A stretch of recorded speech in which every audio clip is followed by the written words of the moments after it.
being mostly isolated for the last decade by force.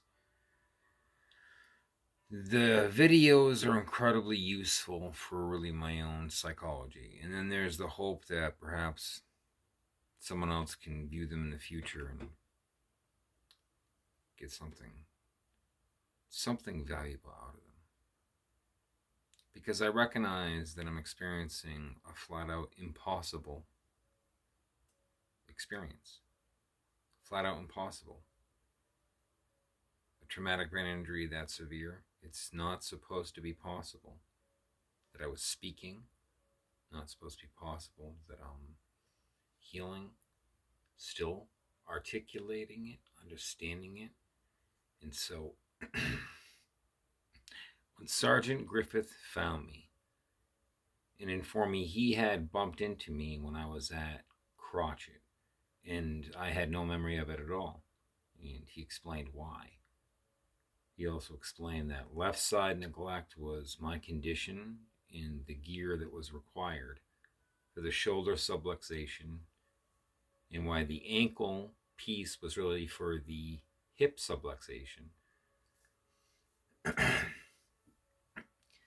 When he found me in 2020, that was 6 years after the injury, 5 years after hospital release, and he had just seen me at Crotchet, but it wasn't like he was part of anything. It was more, I think he was a fill-in, kind of like saw me in a room. But either way, he gave me the right direction and informed me that the problem was I had been misdirected. So, following that, I began doing some pretty intense investigating on my own, where I got to UMass. I got to talk directly to people, talk to doctors, get medical information, and began piecing together what was going on. My inability to make new visual memory makes administrative duties impossible, combined with the inability to use both hands. So one working hand and unable to make new visual memories that are accurate. Once I go to sleep, it's over. Like today will be blind when I wake up tomorrow for all memory retrieval. So knowing that, it's a matter of having to be incredibly organized to do stuff.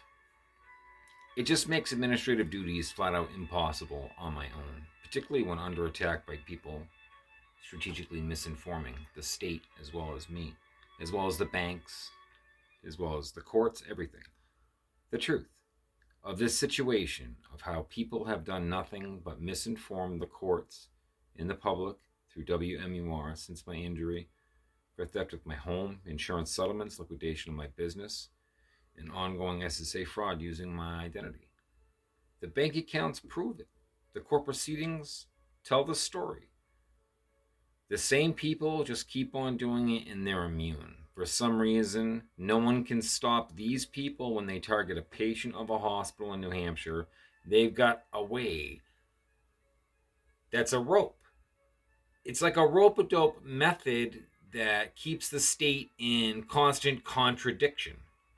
Medical fraud through the courts, and then the unlawful ruling equips them all to do the web of systematic dysfunction. And then everybody remains participating with theft through Health and Human Services for the funding of that person that they're attacking. But they all get to play innocent ignorance with their positions in the state. This is simply what's happening in New Hampshire. So I'm going to continue doing my therapy every day and baffled, absolutely baffled at what I'm actually up against, what I've been up against, what I've survived, what I've healed through. It's flat out fucking impossible. And the drive is the love of my kids and the fact that they killed Hannah, they took our home, they're still tormenting Tristan, separating us, lying to him, lying to Gabriel. The fact that they're still aggressively attacking me and my children after taking our home, after killing Hannah, they're still doing it, still using the courts. And no one in New Hampshire that's supposed to help a person under attack since the patient of a hospital is helping. Instead, they're helping the people that are attacking keep it covered. That's enough to keep a person driven to fucking heal every day. It doesn't matter how hard it is or how long it takes. They've got this fight to the death again. Period.